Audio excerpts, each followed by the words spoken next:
Hi, this is Daniel DiTuro. Hundreds of recipes, from salad dressings to tomato sauce and soups and stews, use Italian seasoning. If you grow and dry your own herbs, it's easy to make homemade Italian seasoning.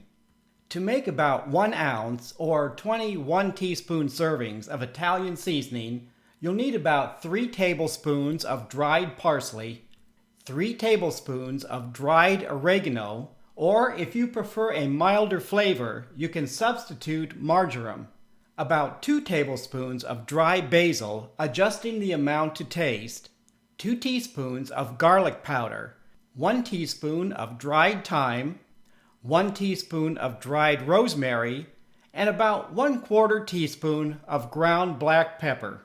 Optionally, you'll need an electric coffee grinder or mortar and pestle.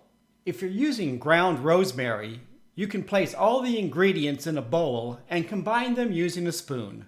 When using whole rosemary, place all ingredients in your mortar or coffee grinder and pulse or work until the ingredients are combined and the rosemary is no longer distinguishable.